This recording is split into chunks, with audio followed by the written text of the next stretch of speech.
হবে?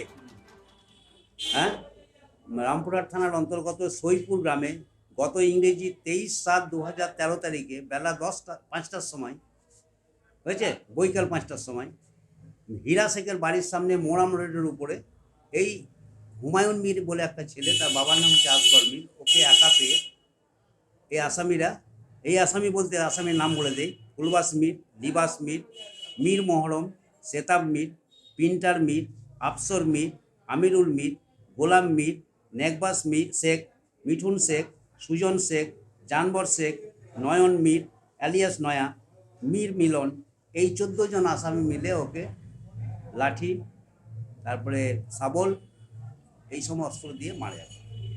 রড, লোহার রড, এই 3টে অস্ত্র দিয়ে ওকে প্রচণ্ডভাবে আঘাত করে এই 14 জন, যার ফলে প্রিভিয়াস ইঞ্জুরি হয় গোটা শরীরে। নিয়ে ও মৃতপ্রায় অবস্থা হয়, মাটিতে পড়ে যায়। নিয়ে ওকে সারাউন্ড করে ঘিরে থাকে ওই জায়গাতে, কোনো লোককে ওখানে আসতে দেয় না, যে আসবে তাকে মেরে দেবে, এরকম একটা অ্যাটিটিউড তাদের ছিল সেই সময়। হয়েছে। এরপরে হলো কি, এই আসামিদের বিরুদ্ধে এই ছেলেটাকে সঙ্গে সঙ্গে পুলিশ ইনফর্ম পেয়ে পুলিশ গিয়ে ছেলেটাকে যখন পুলিশ ঢুকে তখন আসামিরা ওকে ছেড়ে দিয়ে পালিয়ে যায়। পুলিশে ওকে রিকভারি করে থানাতে এতে হসপিটালে ভর্তি করে, থানাতেও যায়নি, সঙ্গে সঙ্গে হসপিটাল নিয়ে হসপিটালে ভর্তি করার পর তখন সামান্য হালকা হালকা জ্ঞান ছিল। নিয়ে কিছুক্ষণ পরেই যখন অ্যাডমিশান করে নিল, তারপরে ও ডিটোরিয়েট হতে লাগলো, তখন ওকে সঙ্গে সঙ্গে ট্রান্সফার করে দিল বর্ধমান। সেই পেশেন্টকে নিয়ে এই মানে এনজিওর পক্ষের বাবা বা বাড়ির আত্মীয়রা সবাই মিলে বর্ধমান নিয়ে গেল। বর্ধমান গিয়ে ওখানে অ্যাডমিশান করা হলো, সেখানে ট্রিটমেন্ট হলো। তারপরের দিন মানে 24/7/2013 তারিখে সকাল 10টার সময় সে মারা যায়। সেই খবরটা এখানে আসার পরে আসগর মীরের মেয়ে এসে রামপুরহাটে কোর্টে এসে আব্দুল বাড়ি বলে আমাদের লয়ার আসে, তার কাছে একটা এফআইআর লিখে নেয়। এফআইআর লিখে থানাতে জমা দেয়। এই হচ্ছে মামলার প্রথম সূত্রপাত, এই সমস্ত আসামিদের নাম দিয়ে, স্পেসিফিক নাম দিয়ে। আর যখন মারা হয় তখন ওই দুটো মেয়ে, এই মীর জেসমিনা আসমনি খাতুন, দুইজনে কিন্তু ওই ঘটনাস্থলে ছিল। ওরা ওদেরকে হাতে পায়ে ধরেও বহু চেষ্টা করেছে, কিন্তু মানে মেরে ফেলো না, এ একটা বলেছে, মেরো না, কিন্তু ওরা শুনেনি। যাই হোক, এই ঘটনার পরে মামলা হলো, অ্যারেস্টও হলো, জামিনও হলো, ট্রায়ালে এলো। এই ট্রায়াল করতে করতে করতে এতদিনে শেষ হওয়ার পর মোটামুটি 24-25 জন মতো সাক্ষী হয়েছে। সাক্ষী দেওয়ার পরে ওরাও 313 বললো যে আমরাও সাক্ষী দেব, ওদেরও সাক্ষী দিল। কেউ প্রফেসর, কেউ হসপিটালে চাকরি করে, কেউ অসুস্থ, এই নিয়ে সাক্ষী দিল। যাই হোক, সেই সমস্ত কনসিডার করে আজকে তার নিষ্পত্তি, ডেলিভারি অফ জাজমেন্ট ছিল। সেই জাজমেন্টে সাহেব 147, 148, 302 ধারার মতো অভিযোগে তাদেরকে সবাইকে অভিযুক্ত করে সাজা ঘোষণা করলেন। সেই সাজার পরিমাণটা সর্বোচ্চ হচ্ছে লাইফ, প্রত্যেককে 5,000 টাকা fine, in default of 5 years 6 months আরও খাটতে হবে। এই হচ্ছে এই মামলার বিষয়বস্তু। 12 জনকে কি যাবজ্জীবন সাজা? 12 জনকে। খুনের মোটিভ কি ছিল?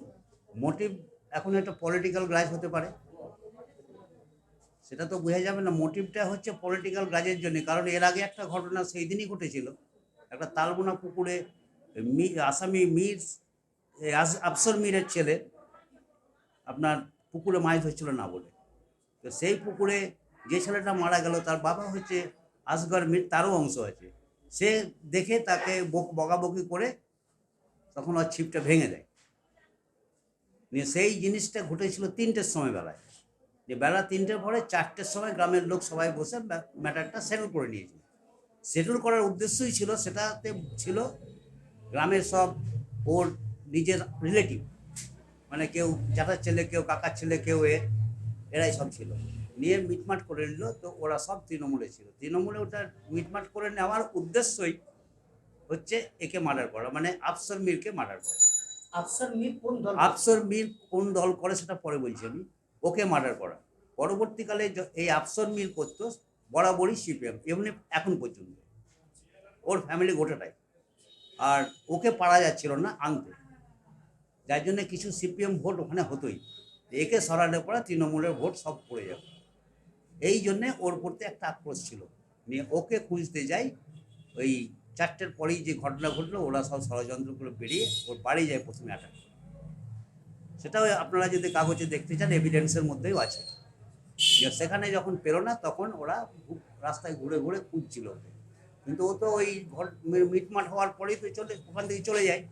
তো জানতে পারে যে আমার লস অফ লাইফ আছে, আজকেও জানে যে এই ঘটনা ঘটলো, মানে এতেও লস অফ লাইফের ব্যাপার আছে, এখনো তাকে মেরে দিতে পারে। তাহলে যাদের সাজা হয়েছে তারা কোন দলের জানেন? তারা হচ্ছে তৃণমূল পার্টি। সব কি একই পরিবারের না? না না, সব আলাদা আলাদা পরিবারের, এবং ওদের নিজের রিলেটিভ, ওয়াইডি রিলেটিভ। ওই আসগর মীরের সঙ্গে সবাই রিলেটিভ। কোন কোর্ট সাজা শুনিয়েছে? এড়িয়ে রামপুরহাট গুরুদাস বিশ্বাস। যে মারা গেছে আর একবার নাম কে মারা গেল? যে মারা গেল সে হুমায়ুন মীর। আপনার নাম? আমার নাম মোহন মণ্ডল, ডাকনাম। ভালো নাম হচ্ছে অতীন্দ্র কুমার মণ্ডল। আপনি কোন পক্ষে? আমি state government of West Bengal, স্টেটের পক্ষে। মেজর ছেলে কারা করেছিল খুন? টিএমসিটা। আপনার ছেলে কোন দল করতো? আমার ছেলে সিপিএম করতো। কেন খুন করলো? খুন করলো মানে এই পার্টি পলিটিক্সের ব্যাপারে আমাকে সিপিএমে যাওয়ার জন্য, টিএমসিতে যাওয়ার জন্য করেছিল, রিকোয়েস্ট করেছিল। আমি ওই টিএমসি মানতে রাজি নই বা টিএমসিতে যাইনি, যার জন্য বললেন আক্রোশবশত আমার ছেলেকে খুন করে। কিভাবে খুন করেছিল? খুন করেছিল মানে পিটিন মেরেছিল, রাস্তা ঘেরে পিটিন মেরেছিল। ভোটের পরের দিন মানে যে ভোট শেষ হওয়ার পরে যে একাত্তর বৈঠক টৈঠক হয় ছেলেদের, সেই বৈঠক শেষ করে বললেন ছেলেটা বাড়ি ফিরছিল, তৃতীয় অবসরে বললেন রাস্তা ঘেরে মানে মার্ডার করে। কি ভোট ছিল তখন? হ্যাঁ, পঞ্চায়েত ভোট ছিল। আজকে কি হলো? হ্যাঁ, 23/7/2013 মার্ডারটা হয়েছিল, 22/7/2013-তে ইলেকশন ছিল। আজকে কোর্টে কি রায় ঘোষণা হলো? আজকে কোর্টে রায় ঘোষণা হলো যে যে আসামিগুলো ছিল তাদের জন্য যাবজ্জীবন সাজা হয়েছে, প্লাস এতে 5,000 টাকা আরও জরিমানা, অনাদায়ী আরও 6 মাস জেল। আপনারা কি রায়ে খুশি? আমি এই রায়ে খুশি নই। যদি ওদের কারো ফাঁসি হতো, কয়েকজনের যদি ফাঁসি হতো, তাহলে আমার আত্মার শান্তি হতো। দ্য সহজ পাঠ, সহজ কথা, সঠিক তথ্য।